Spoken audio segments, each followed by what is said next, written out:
ব্যবসার বয়স মাত্র ১৫ দিন, তাতেই জমজমাট। কি এমন বিক্রি করেন মোহাম্মদ রাকিব? কেন এত জমজমাট তার ব্যবসা? রাস্তার ধারে ফুটপাতে অনেকেই অনেক রকম খাবার বিক্রি করেন, কিন্তু এমন ব্যতিক্রমী চিন্তা ভাবনা কজন করেন?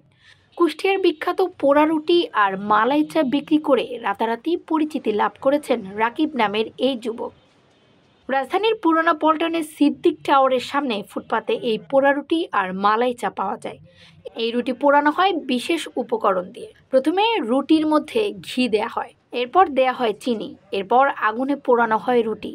পোড়ানো শেষ হলে তার উপর হালকা করে দেয়া হয় গুঁড়ো দুধ। ব্যতিক্রমে এই পোড়া রুটি এবং মালাই চা খেয়ে বিমুগ্ধ ক্রেতারা। প্রাইস কত? টেস্ট কেমন? রুটিটা আসলে মানে কেমন লেগেছে? ভালো, তবে উপরের যে কালো অংশটা ওইটা এমনি খেলে বেশি ভালো। আচ্ছা, এরপরে যে ভিতরের অংশটা ওটা চালু করে। প্রথম খেলেন, এর আগে এসেছেন? কুষ্টিয়ার বিখ্যাত পোড়া রুটি বিক্রির চিন্তা মাথায় আসলো কিভাবে, এমন প্রশ্নের জবাবে মোহাম্মদ রাকিব জানিয়েছেন, একটু জোরে বলবেন। মোহাম্মদ রাকিব। আপনার গ্রামের বাড়ি কোথায়?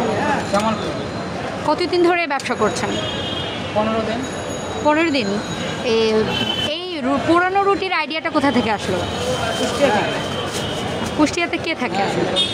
কুষ্টিয়াতে কেউ থাকে না, ইউটিউব থেকে দেখে। আচ্ছা, কেমন চলছে এই 15 দিনে বিজনেস? আলহামদুলিল্লাহ। প্রতিদিন কেমন বিক্রি হয়? রুটি কত পিস বিক্রি হয়? চা কত কাপ বিক্রি হয়? রুটি 60 থেকে 70 পিস। এবং এই রুটি খেতে চাইলে আপনাকে আসতে হবে পুরানা পল্টনে। বিকাল 5টা থেকে শুরু হয় বিক্রি, তবে ক্রেতাদের ব্যাপক চাহিদার কারণে সন্ধ্যা 7টার মধ্যেই বিক্রি শেষ হয়ে যায় বলে জানিয়েছেন রাকিব। ইসরাত জাহান মনিকা, যুগের চিন্তা।